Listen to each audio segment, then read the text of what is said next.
What's going on, guys? It's Jay Camaro here with a Battlefield 3 commentary. Now, if you didn't know already, this is the first time I've put up a Battlefield 3 commentary on my channel. Most of it's been Call of Duty, and I think I put up one Halo a little while ago with the King for the Win 97. Now, he will be coming back pretty soon, but his computer's still broken, and the thing about finals. So this is a perfect example of what I've been talking about for a little while about my new cable and how I can record HD commentary without any delay. I could not have played this game before that because there's no theater mode. So what you're seeing right now is actually me playing as I'm recording. So it's all in real time. I'm not like going back, and I basically started the video not knowing what was gonna happen and all that. And that actually happened earlier today, where I was trying to get another one captured. And I just was not doing very good. I was going negative. The first time I saw someone in the game, I died. And I was flying a jet, and I crashed into that big pole thing that you see, the big tower that you see in the distance of this map, with a jet, not just once, but twice. So I just was like, okay, you know what, I'm just not YouTube worthy, so I just stopped recording, and yeah. But this one is. I did pretty good in this gameplay. I tried to get in a jet a little bit later, but some camper kills me. That's an annoying thing about this game. Well, let me just describe Battlefield 3 for you right now. Battlefield 3 is a first-person shooter similar to Call of Duty, but it's definitely more realistic. The engine is running Frostbite 2, which is it's developed by DICE and published by EA, and it's an engine that they developed to suit Battlefield games since Bad Company 1, and it has been put into new games like Need for Speed: The Run, which came out last fall, and it's going to be put in Medal of Honor Warfighter, which comes out next fall. So there's quite a few different. There's some similarities between the two games, but there's quite a few non-similarities. And the big thing about Battlefield 3 is scale. The maps are gigantic. Now, Call of Duty's maps are okay sized. They've got some big ones like Liberation, but they're nothing compared to the size that you get with Battlefield 3. This map is called Karg Island, and as you can see, it's just a very, very big map. Tons of people, and just tons of buildings, and it looks really nice too because of Frostbite 2. The PC version of Battlefield 3 does look quite a bit better, but that doesn't mean that the Xbox 360 version is not. It's not bad by any means. It's just not as good. So one of the things I really like about Battlefield 3 is the vehicles. Now, Call of Duty has no vehicles except if you count AC-130 and Reapers and H6 Overwatches and stuff like that. But I don't really, because those are kill streak bonuses that you can only get if you get a certain amount of kills, and you're forced out of them, and it's not like it is in Battlefield 3. Battlefield 3, you run up to something, press B, and get in it, and you fly it until you die, or bail out, or just get out, and such. But the vehicles are much more diverse. Like there's choppers, tanks, jeeps, and jets. That's what we have on this map, but there's some different vehicles that are not in this map, like boats. There's like a Zodiac. For people who don't know, it's a dinghy. And then there's some Back to Karkand vehicles, which is it's a DLC pack, and it has another dune buggy with LEVs and such. But anyway, what I wanted to talk to you guys today is just kind of about Battlefield 3. One thing I have yet to mention is the kits. In Battlefield 3, you have custom classes, where you have, like, you start with 5, and then you can get up to 10 with prestige tokens. You can basically customize your gun that you have, your proficiencies, your perks, and your weapon proficiencies, and your sidearm, and your lethal and tactical stuff. Very diverse. In this, you only have one class, so you can't like choose from other ones, but you can actually change your class in-game. So basically, if things aren't working out for you with this assault rifle, which is what I'm using right now, you can immediately switch, go over to like a sniper rifle, an LMG, a SMG, and then you can once you unlock something, you can put that attachment on, but it's much less linear. It's like there's 4 classes: Assault, Engineer. Well, Assault is kind of like a medic that can revive people and heal them. Engineer is a vehicle type class that can destroy vehicles with like an RPG or a small, and then it can repair vehicles with a repair torch. Support is a LMG class, which has, in addition to the LMG, an ammo box that you can deploy to get some more ammo to your allies, and then you can customize it with things like C4 or mortar that you can set up.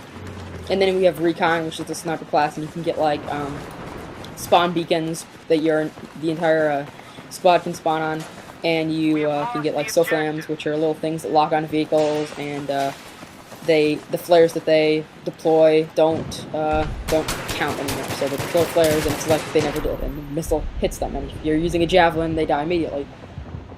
So only certain guns can be used by certain classes, except if it's a PDWR. Guns like the AS Val, sorry. Those are guns that can be used in all the classes, but then there's guns like the AK-47M, like this, the one I'm using right now, which is the M16A3, that can only be used in the Assault class, and there's one that can only be used in Engineer, and Support, and Recon. Recon, every sniper rifle is always in Recon, but yeah. And then you have secondaries with like the G18, and a lot of the ones that you see in Call of Duty, except you can put attachments on those, like a suppressor, or well, you can put suppressors on there, but you can put like tactical lights, and laser sights, stuff like that. And you can't put like, there's no weapon proficiencies at all. So, in Battlefield 3 news, because we are talking about Battlefield 3 in this video, some new DLC was announced. So there's been one DLC pack for Battlefield 3, which is called Back to Karkand, which includes 4 maps from past Battlefield games. There's Sharky Peninsula, Gulf of Oman, Strike at Karkand, and Wake Island.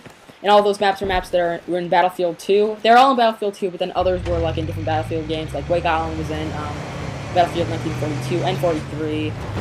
1943 is like a arcade game that I actually have. So if you guys want to see gameplay of that, just leave me in the comments. I'll be happy to post videos like that.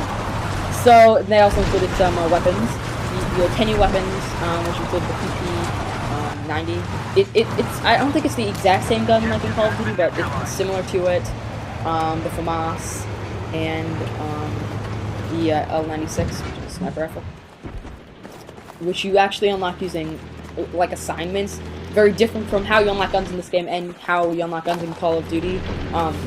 Basically, instead of like getting a certain amount of XP for each gun, or like a certain amount of headshots like in Modern Warfare 2, you can actually what you have to do is, for better and for worse, you have to complete objectives. Now, some objectives are extremely easy that you can get really fast. Like for the FAMAS, you only had to get 10 revives and 10 heals. And because I run Assault basically all the time, I run the other packages, but it's the other kits, but I run Assault most of the time. I was able to get that really fast, but other ones like, there was one for the L96, where I had to get like, vehicle tags, and I hadn't unlocked the SOFLAM, so I had to wait to unlock that, and then there's some that you have to get like, a certain amount of headshots, and you have to get a certain amount of kill in a vehicle that you can only play on a certain side, on a certain map, which took a while. So some are easy and some are hard. And that included some new vehicles like the F-35, which is a cool jet that actually can go into hover mode. And of course, you're completely vulnerable while you're doing that, but you can just like spray down on enemy tanks and infantry, or just slow down and shoot an enemy jet if you play like that.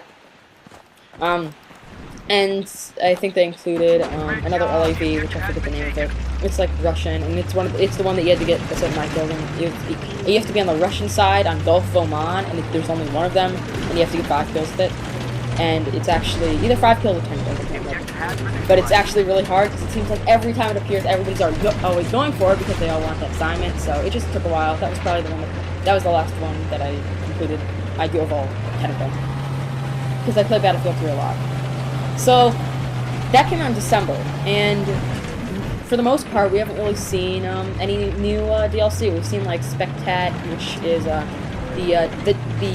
pre-order DLC, so you could get dog tags, which I got from pre-order from Amazon, and then you could get another player skin. You can equip skins in this game if you pre-order from Best Buy. I didn't pre-order from Best Buy, obviously, so I did not have the skins. So I bought that.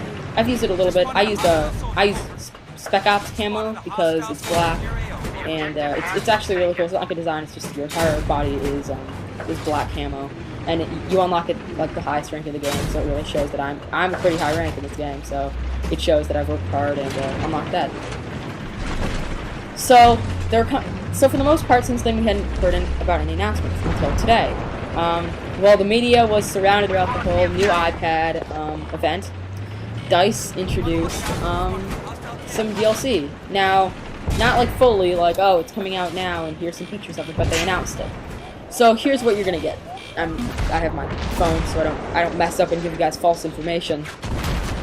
So the first one is called Close Quarters, which comes out in June. And basically, there's a map in this game called Operation Metro, which is the only map without vehicles. Ironically, the one map that they included in the beta last September before this game came out. And Battlefield is known for the vehicles, so that was kind of weird on DICE's part. But very close quarters combat, where you can, no vehicles, of course, very small maps, you can only see very, very short sight lines and stuff like that. Probably not a sniping map by any means. I would kind of think of it like Piazza. Piazza is probably not as big as Piazza, but like close quarters like Piazza. Maybe interior. They haven't really announced anything except for the name and some details about the other two that I will talk about in a few seconds. But that's all we know right now. It's coming out in June, and a little disappointed that it's gonna take that long to get it, considering it's March right now, and it's still gonna be April, May, and then June. We don't even know if it'll be the beginning of June, and so it could be like 3 months from now. And 3 months ago, we had it was the last time we saw DLC for this game, so definitely gonna be a while without any new content. But thankfully that they have announced it, and it's death right now. I deployed in parachute too, but I think I should have survived. I was gonna get that guy, but apparently I got a suicide. So that's Close Quarters, and sounds fun. Then the next one is called Armored Kill. It's basically a vehicle based DLC. So Close Quarters will have no vehicles, because of course Close Quarters. Are you gonna fit a tank in a Close Quarters map? No, it'll be infantry only. So this one, Armored Kill, it's gonna be fun because it's just gonna be all-out vehicle warfare. I heard I said that one of the maps in the new pack, now we don't know how many maps there are, could be 1, could be 10, could be 20, is going to be the largest map in Battlefield history. And now, some of the maps in Battlefield are really big. Back to, sorry, not back to Kirkland, Caspian Border, that is the largest map I've ever seen. It's huge. It's like a mile wide. It's all-out jets. It's really hard to even see anyone. It's really a vehicle map because it takes like 20 minutes to see anyone if you're infantry, because the map is just so big, and there's only 12 players on each team on the 360 and PS3 version. A little bit easier on PS3 with the 64 player, but that's another topic completely. So that's really exciting that we're going to be seeing a huge map. The Back to Kirkland maps were okay size. They weren't huge, but they were pretty good size. But it's exciting that we're going to be seeing even bigger maps.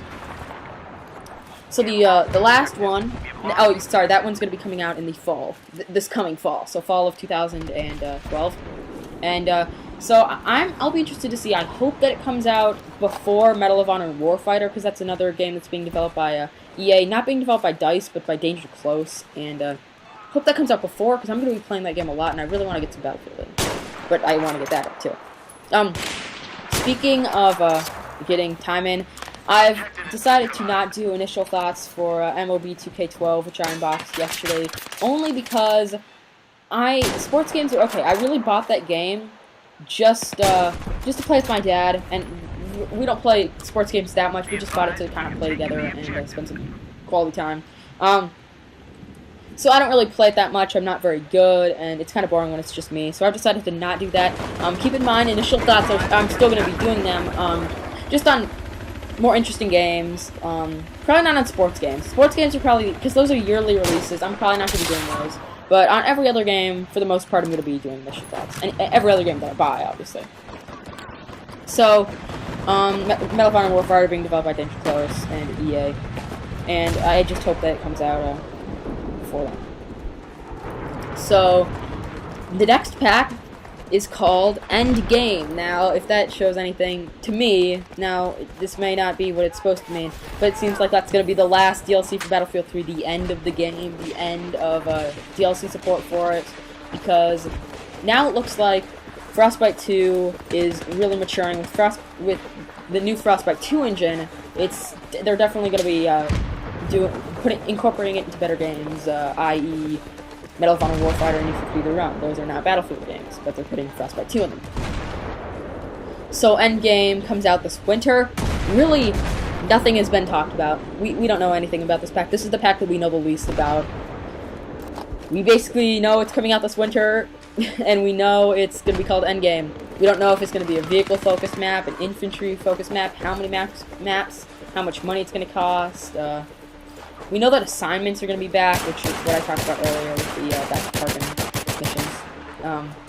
It got you the guns that you got for that DLC. So that's basically all we know with Endgame. Winter, I hope that winter means earlier in the winter rather than later. Like, I know it's going to be probably December is when it's going to be out. It'll just be hard to come back to Battlefield 3 in December because I love Battlefield. It's a great game, but it's going to be hard to come back to it a year after when I have all the new games like Halo 4 and such. So that's kind of the end of this video. I'm going to just show you my unlocks. The unlocks that you see are a little bit differently. You aren't actually returned to a lobby where you vote like in Call of Duty. It just randomly selects the map. You can see me rank up. I'm pretty high rank. Colonel Service Star 8, so pretty high on the attack helicopter that I use. And you unlock ribbons, which are like awards that actually count, that give you bonus XP. So I hope you guys enjoyed the video. If you like, thumbs up, comment, subscribe.